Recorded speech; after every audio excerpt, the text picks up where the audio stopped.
Bueno, vamos a llamar a... Quiero llamar a 3 expertos. Quiero llamar a Ricardo García Lema, a Isabel Gavilanes y a David Jiménez.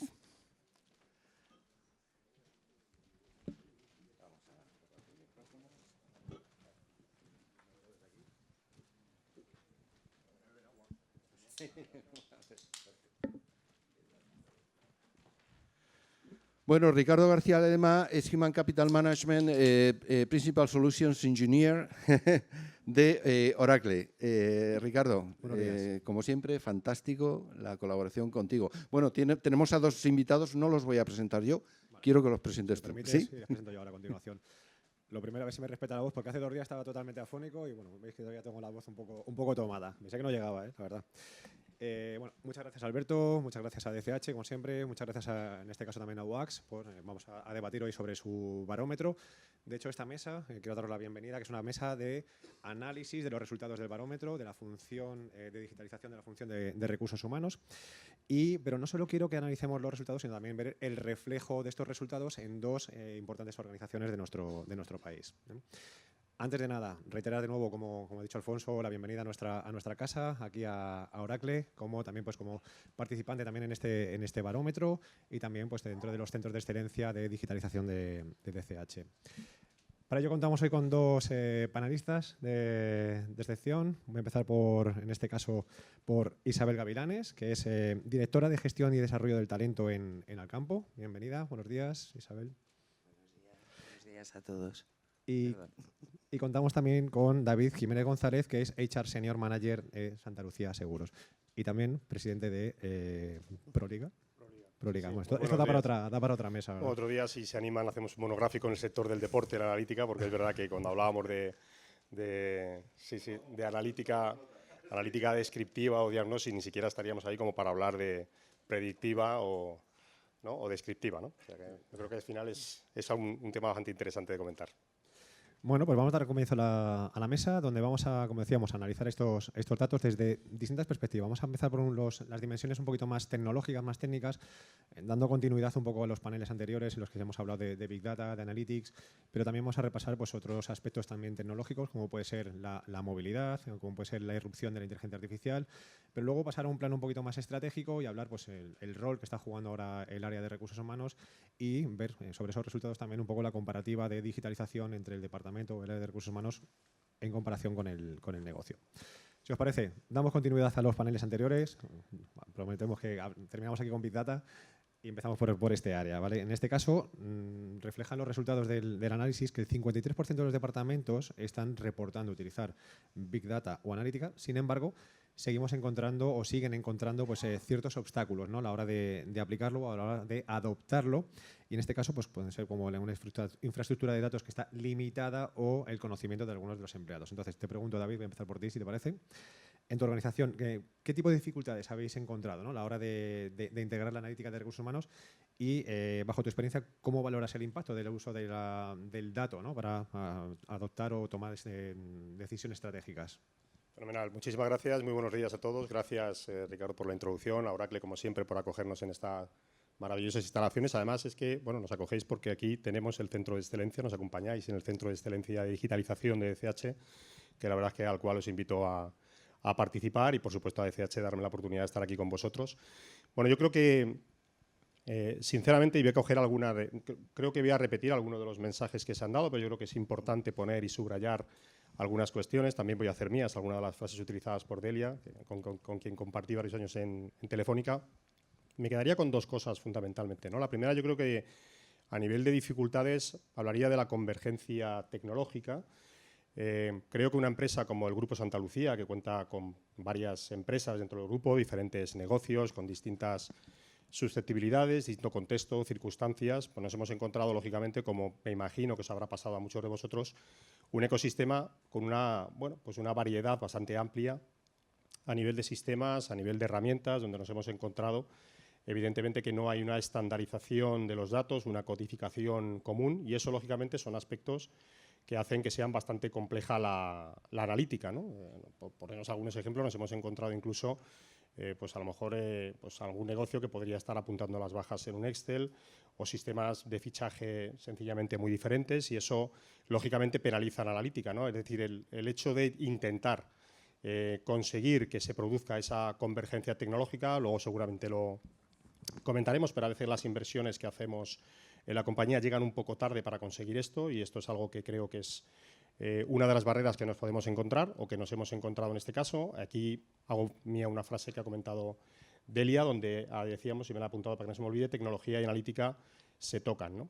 La segunda, y creo que lo habéis comentado muy bien los anteriores compañeros que han participado en la mesa redonda anterior, pues es lo que es la calidad del dato, lo que es el gobierno del dato, que evidentemente nosotros tenemos que intentar ir hacia esa codificación, hacia esa estandarización, hacia esa homogeneización de los datos que nos permita, entre otras cosas, que no nos penalice el poder trabajar con aspectos como la IA generativa, ¿no?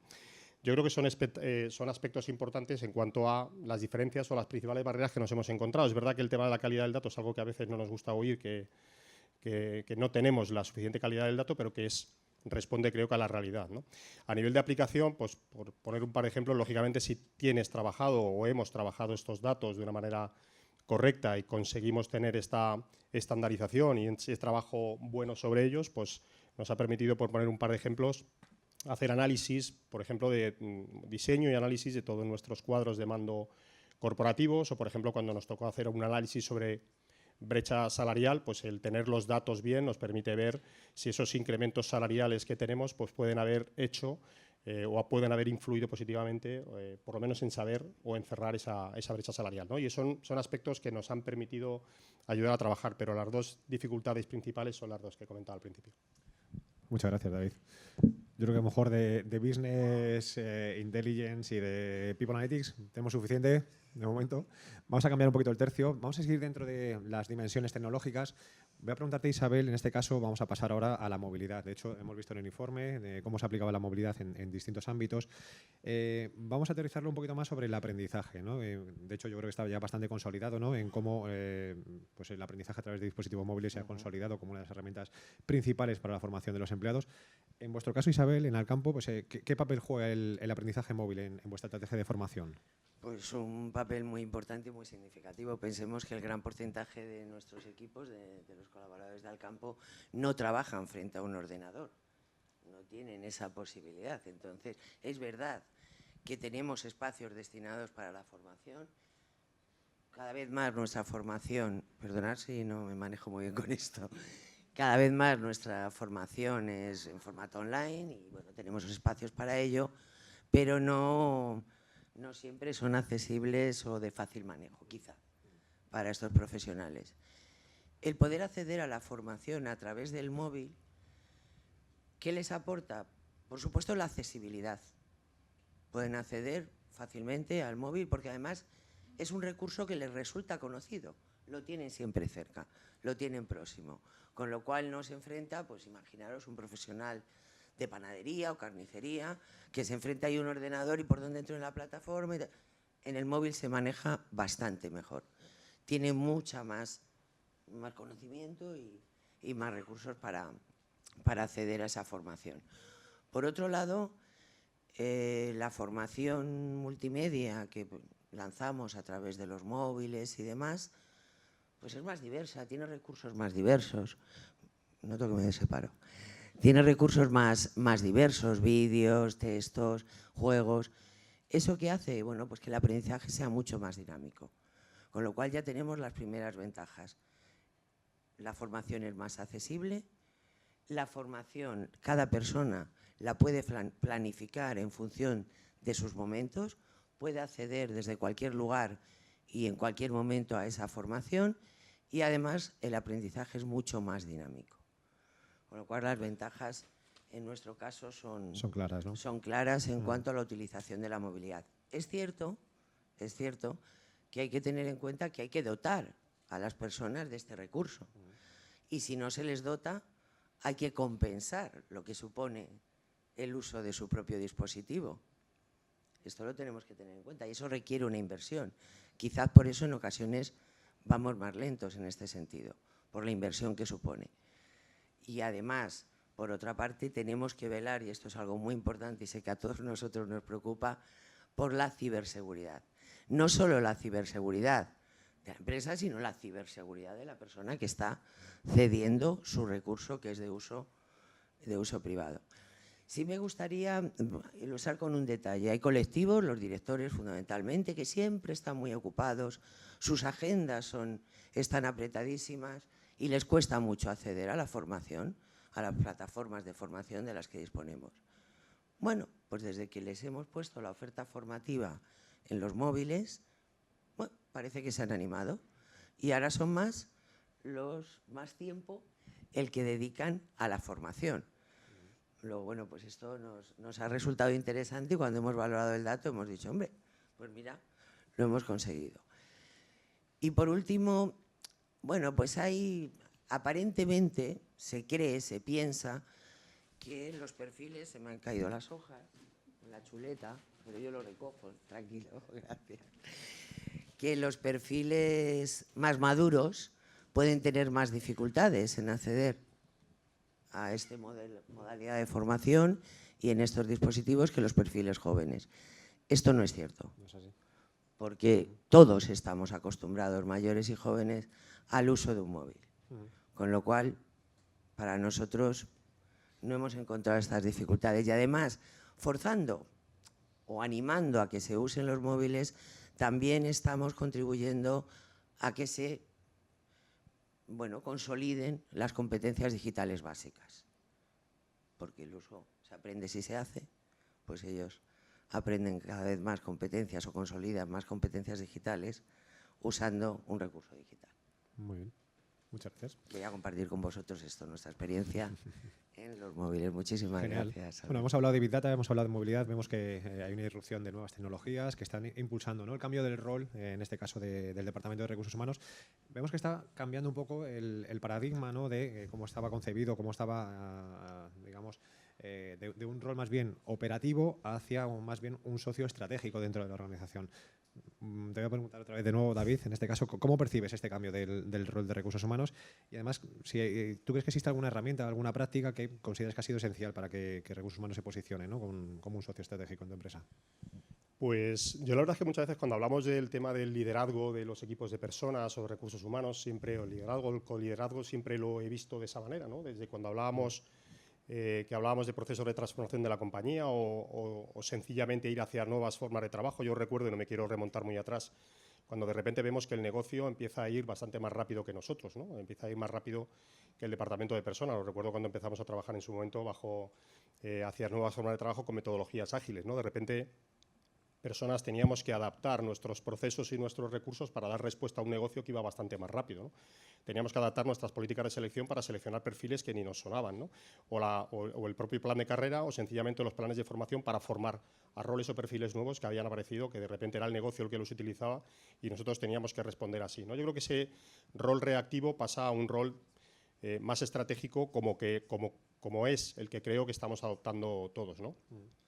Yo creo que nosotros, por centrar un poco el ejemplo, y me preguntabas por una experiencia nuestra, yo creo que entendiéndolo más como, lógicamente, un medio y no un fin, yo me centraría en una iniciativa, creo que muy bien lanzada en el Grupo Santa Lucía, que responde a una de las tendencias que comentaba en la parte introductoria, en la ponencia, ¿no?, hablando de escucha. Nosotros pues, lanzamos un programa de voz del empleado que lo que precisamente se ha convertido para nosotros en una pieza clave en en ese papel que tenemos que tener de definir una estrategia, nuestra propia estrategia de personas, ¿no? Este programa de voz del empleado nos ha dado esa posibilidad, ¿no?, de escuchar al empleado, escuchar al cliente y, por tanto, a partir de ahí definir nuestras propias estrategias, ¿no? Y el hecho de poder estar en esa posición nos ha convertido precisamente en ese partner estratégico que el negocio necesita para poder ayudarle desde nuestra posición de personas, ¿no? Eso es absolutamente fundamental porque desde ahí hemos contribuido, entre otras cosas, a mejorar la satisfacción, el engagement del empleado y, por tanto, otro de los conceptos que sale continuamente aquí, que es mejorar la experiencia no solo del empleado, sino también del negocio o de cualquiera de nuestros clientes externos que podamos tener, ¿no? Yo creo que esa es una parte fundamental, ¿no? Yo creo que esto el manejar estos datos que nos ha proporcionado el programa de voz del empleado nos hace sencillamente tomar decisiones mucho más correctas, adoptar una estrategia, entiendo que mucho más correcta, y por tanto lo que nos da es algo que para mí es muy importante, que es la propia credibilidad del equipo de personas, ¿no? Nosotros, cuando manejas datos y tomar decisiones en base a datos, lógicamente la credibilidad no solo en el equipo de personas, sino en cualquiera la adquieres, pero ha sido bastante relevante, ¿no? Y simplemente por terminar, por curiosidad, son journeys de un año, donde tenemos ciclos completos y ya empezamos el tercero, ¿no? Y la verdad es que la experiencia está siendo bastante buena. Interesante. Bueno, siguiendo hablando un poquito más de nuevas tecnologías, obviamente no podemos dejar este apartado sin hablar, al menos el bloque de inteligencia artificial. Voy a preguntarte, Isabel, en este caso, hemos visto los resultados del análisis que, bueno, aunque hemos visto un crecimiento bastante importante, de momento menos del 50%, ¿no? Al menos de la mitad de los de encuestados, pues dicen que están utilizando de momento inteligencia artificial en sus departamentos de recursos humanos. Te pregunto, Isabel, ¿qué potencial ves tú en la inteligencia artificial dentro de los procesos de recursos humanos y especialmente en qué áreas a lo mejor de momento no se está, digamos, utilizando todo el potencial? Bueno, pues yo el potencial que veo es muchísimo. Si en un año hemos pasado de afirmar que se utiliza en un 26 a un 46 y además vamos a esperar a los datos de final de año para ver que este dato seguro que se ha incrementado, yo veo muchísimo potencial. Incluso en aquellas áreas donde se utiliza o hemos manifestado en el barómetro, se ha manifestado que se utiliza la inteligencia artificial, se hace de forma muy discreta, no es de una forma aplicada al 100%, no tiene una penetración muy importante, y en otras áreas prácticamente ni se utiliza. Yo, por ejemplo, voy a comentaros algo que nosotros en la empresa hemos hecho y que entendemos que la inteligencia artificial pues, nos ayuda a predecir, planificar las necesidades de recursos humanos y la organización de los mismos. Hasta hace muy poco, y estamos en prueba casi, los horarios, imaginaros un comercio, la actividad comercial no es la misma a lo largo de los diferentes días, ni es la misma dentro de un mismo día.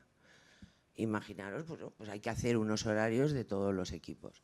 Cada manager confeccionaba, voy a hablar ya en pasado, el horario de sus equipos y además tenía que tener en cuenta los condicionantes del convenio firmado, la legislación, diferentes acuerdos, y era una materia en la que no es experto. Bueno, pues es un tiempo que le restaba, un tiempo que podía estar dedicando a otras actividades, otras tareas que aportaran mayor valor a su misión.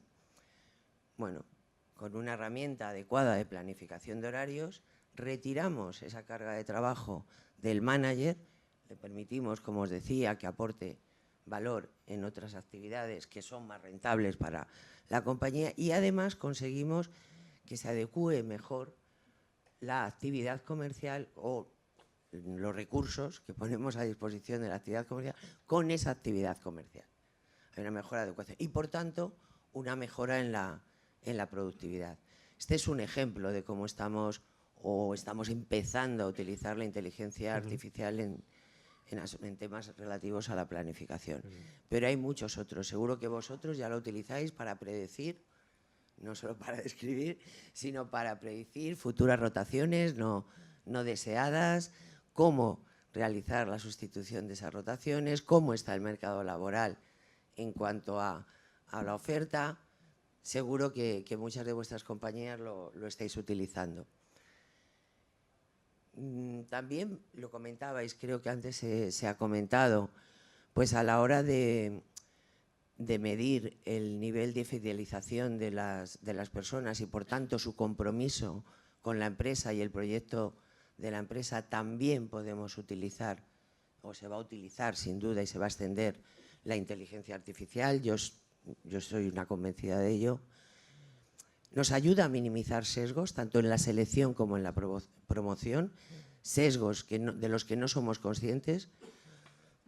Perdón. Claro, para ello hay que tener mucho cuidado cómo se define ese algoritmo que pongamos en marcha. Tiene que ser con los buenos datos y revisándolos de manera continua. No vaya a ser que el propio algoritmo vaya cargado de sesgos. Entonces, este es otro ejemplo.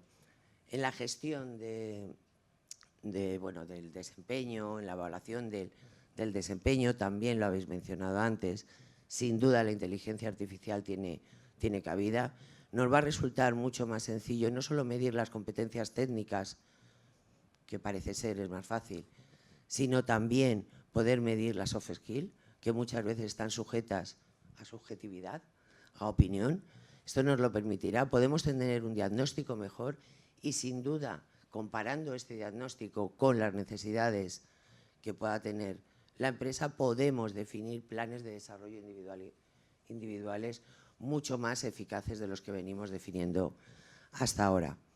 También nos aporta información sobre la cultura de la empresa, cómo impactan las decisiones que se están tomando en la empresa, lo habéis comentado además, y se veía muy bien en las gráficas, cómo impactan las decisiones que toma la empresa en el ambiente de trabajo, cómo impacta el estilo de liderazgo también en el ambiente de trabajo. Todo esto nos va a permitir la inteligencia artificial trabajarlo, seguro, y tener más certeza sobre la información que nos da. Y además, bueno, pues ver qué acciones se pueden poner, valorar qué acciones se pueden poner en marcha para mejorar toda esta situación. Yo creo que hay mucho camino por recorrer. Hay mucho camino, sí. Muchísimo. Que esto implica que las áreas de recursos humanos tenemos que implicarnos mucho en ello, tenemos que formarnos. Yo soy partidaria de cada vez más profundizar en aquellas áreas donde nos sentimos más cómodos con la inteligencia artificial, sea selección, sea formación, entrenarnos en esas áreas, y eso nos permitirá adquirir unos conocimientos que nos lleven a adentrarnos en otras áreas donde o no sabemos, o nos da más miedo, o entendemos que nos va a aportar mucho menos. Pero yo creo que es importante que tengamos en cuenta que va a ser determinante la inteligencia artificial y que la evolución va a ser muy rápida. Muy rápida, está claro. Porque además nos gusta, yo creo que nos gusta. Es una tecnología que nos ha enganchado. Creo que nos hemos quedado sin tiempo ya, ¿verdad, Ay, Alberto? sí, perdón. Ha pasado rápido. Quiero agradeceros a ambos, David, Isabel, muchas gracias por vuestra aportación y por acompañarnos hoy. Muchas gracias. Bueno, muchas gracias, Ricardo, David, Isabel.